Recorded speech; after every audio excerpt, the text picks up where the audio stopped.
What happens when you lock Elon Musk and Nikhil Kamath, one of the India's youngest billionaires, inside the Tesla Gigafactory in Texas? You get a 2-hour conversation that bounces from saving humanity to whether or not we are all just characters in giant video game. I watched the whole thing, so you don't have to. Here is the hyper condensed, slightly sarcastic summary of their mega chat. First up, the digital realm. Elon thinks X is the global town square, boasting about 600 million monthly users, which spikes to a billion when things get crazy in the news. He wants to be our collective consciousness. Judging by my feed, that consciousness is mostly arguing cats and cat memes, but okay. He also talked up Starlink, that these are his low orbit satellites using literal space lasers to create an internet mesh network. It's amazing for disaster zones where cell towers gets wiped out.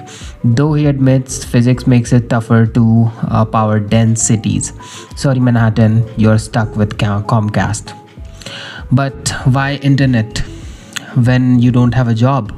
Elon predicts that in 10-20 years, AI and robotics will make your work entirely optional. We are talking about a post-work society where jobs are just hobbies. Tesla is building Optimus, think a personal CP350, to handle the heavy lifting, to keep these robots from going full Terminator. Elon insists AI must be trained on truth, beauty, and curiosity. Basically, we need to teach computers that humans are interesting pets so they don't delete us. If nobody works, what happens to money? Elon thinks that cash is just an outdated database for labor. In a robot future, the only currency will be energy or compute power. He also dropped a casual bomb about the US economy, noting that interest payments on the national debts are now higher than military budget. His solution: only massive AI productivity can save from deflationary collapse. No pressure, robots.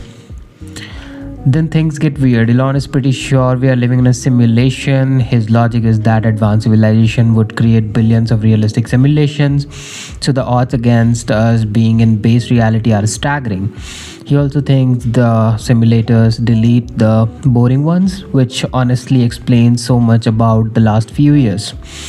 Finally, he pivoted to population. Despite thinking we are in a simulation, he's terrified we are running out of players.